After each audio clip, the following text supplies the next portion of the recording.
If your calendar is full, but you feel like nothing is moving, this might be the biggest mindset shift that you need. In this video, I'm going to show you how to escape the founder's busy trap and build the calendar that actually scales your business. You walk away with a simple audit method to rescue your time, my signature calendar leverage map, and real shifts to move from reactive to legendary operator. And I'll share what most productivity books don't tell you. So, if your calendar is full, but your growth feels flat, stay with me. The fix is simpler than you think. Hey, I'm Tamara, and for the past 13 years, I've been across continents and across industries. And I noticed that many founders, operators, and executives fall into this trap of being busy, but not growing because busy doesn't equal effective. They will fill their candle with meetings, calls, and endless tasks, but nothing seems to move the needle. Today, I'm going to unpack why this happens, how to fix it, and most importantly, how to use your time to actually scale your business. Let's start with calendar trap. This is a simple truth. Your calendar is a lie. It shows a lot of activity, but often it is just an illusion of progress. Being busy is not the same as being productive. How often have you looked at your calendar and thought, I'm booked solid, but why does everything feel so stagnant? And it's just like no matter what you do, you just can't seem to move the needle. And this happens because you're likely caught up in the reactive work. You're busy with responding to emails, attending the meetings that don't move a project forward, revisiting the same issue over and over again, giving updates that don't actually lead to any decisions. You will fill calendar with work that feels important, but at the end of the day, it's maintenance. And when you're always playing catch up, there's no time left for higher level thinking or strategic decisions that actually move the business forward. Founders often wear their busy status like a badge of honor. But let's talk why it's not only counterproductive, it's harmful. And the busy track happens when you confuse activity with progress. You have meetings with team members, clients, or suppliers. You get into the weeds with operations and firefighting. But here's the catch: none of it truly builds the business. None of that is truly building anything. This cycle of constant action feels like you're being productive, but it's just keeping things from falling apart. You're not designing a future. You're maintaining a system that's already stretched thin. But maintenance will never grow your business.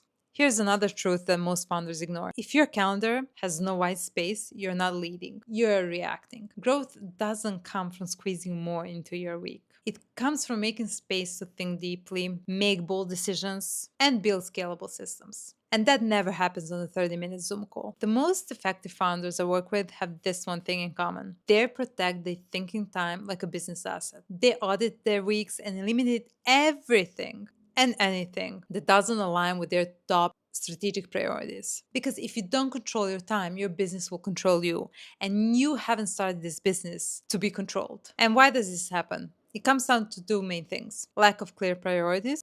When you don't know what truly moves your business, everything feels urgent. You end up being pulled in a million directions because every task looks like a fire. Without clear priorities, your calendar will fill up with everything that seems urgent but not necessarily important. I won't even touch here on the Eisenhower matrix. You have that on YouTube. You can see what's important, urgent, not important, non-urgent, and all that kind of stuff. And the next one is not delegating results. Many founders are stuck in the task delegation trap. They delegate actions but not outcomes. This keeps them tied to daily operations. Instead of letting others take full ownership of results, they micromanage, checking in on every task and leaving no space for higher level strategic thinking. So usually you hire people to take things off your plate, but you don't train them to make decisions, only to complete tasks. So they come back with questions, approvals, confirmations, and that's nice to your ego because you're important. And then you tell yourself, oh, it's just easier if I do it, it will be faster. So now you're back in the weeds, doing low leverage work that kills your energy. You jump into calls to unblock people. You feel helpful, but you're teaching your team that you will always save the day. Your calendar fills up with recurring meetings, status updates, and check ins. Because without systems, meeting becomes a system. And suddenly you're tired, reactive, and wondering why growth isn't there. Remember, your calendar is your business blueprint. If you treat it right, it will unlock the time and space you need to scale. Let's make it count. So, if you want to fix this, here's what to do. Step one, identify the costly noise.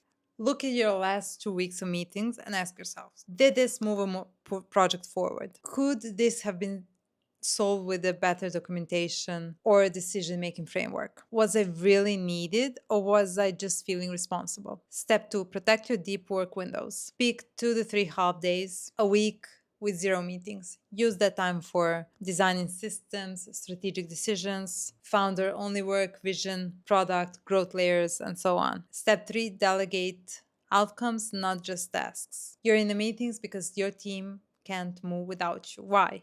Because you're delegating tasks, not ownership. If you delegate a task, they will always come back for the next step. If you delegate a result, they will learn to think. So the key to breaking this cycle is to delegate outcomes and not tasks. Instead of asking, did you do this? Did you do that? Start asking, what outcome do we want here? When you delegate results, you're also empowering your team to make decisions, solve problems, and own their processes. And this frees up your time and allows you to focus on the bigger picture. So, action step, start by identifying 3 to 5 key outcomes you want from your team over the next quarter. Break those down into milestones and assign those outcomes, not tasks. For example, instead of telling your marketing manager, I need you to post on social media every day, you could say, I want our brand awareness to increase by 20% this quarter. How you get there is up to you. You will be amazed at how much better people perform when they know they're responsible for outcomes and not just checking off tasks. It's time to shift your perspective. Your calendar isn't just a time tracker, it's a leverage map.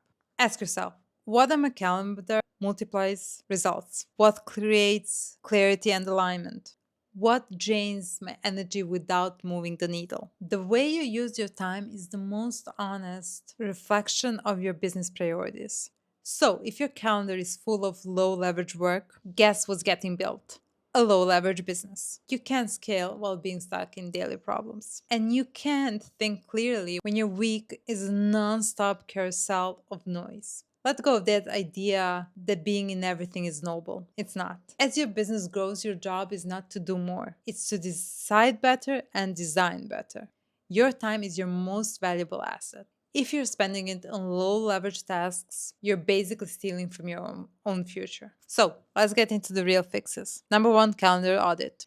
Color code your week. Strategy, green. Execution, yellow. Admin, gray.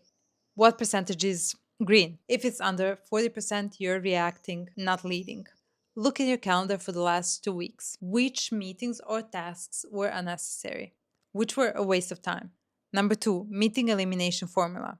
Ask, if this didn't happen this week, what would break? Kill anything that's habitual but pointless. For each meeting, ask yourself, was this aligned with a strategic goal? Could this have been done via email or shared document? Did this move a project forward? Number three, 2 deep work blocks per week. Minimum 2 to 3 hour sessions, no meetings. Book like client appointments, non negotiable. Step four, delegate decisions, not steps. Stop saying, can you do X? Start saying, your goal is this. Use this framework. Check only if you hit the blocker. Step five, remove yourself from recurring approval chains. Automate or set policies.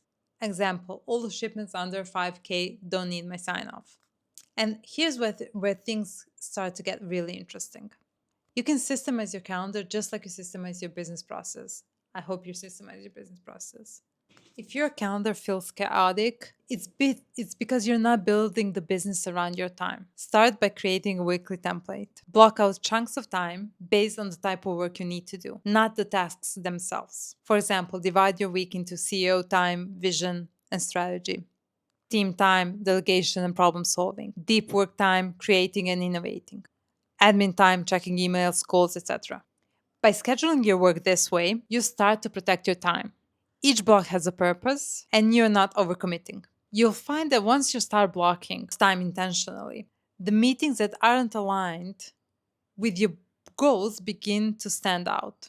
You'll have the courage to say no or delegate them to someone else.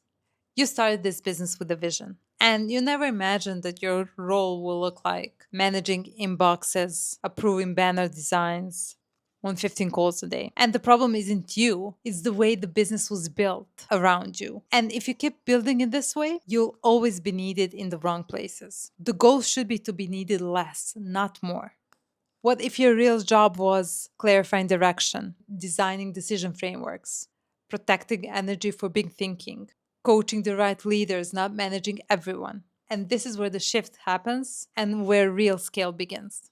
Time isn't your only resource, energy is. Being busy isn't just about filling your calendar, it's about how much of your energy do you give to things that don't really matter. It's not just about finding time for deep work, it's about making sure you have the energy do that high leverage work. So, next action step, pay attention to when you're most energized during the day and prioritize your deep work around that time. For some people, it's early mornings, for others, are nights, afternoons, whatever. By aligning your energy with your calendar, you'll start doing your best work when it matters the most. You can't do deep work on empty. Figure out when you're most energized and schedule a bit big thinking during those windows. Your calendar doesn't need to look full, it needs to be aligned. Full calendars don't grow companies, but focused ones do. So if you're feeling overwhelmed, scattered, always busy, it's not you, it's the way your time is being spent. Build a calendar that serves your vision, not just your inbox. Let's grow smarter. Thanks, guys, for tuning in. I appreciate you, and I'll be seeing you in the next one. Bye.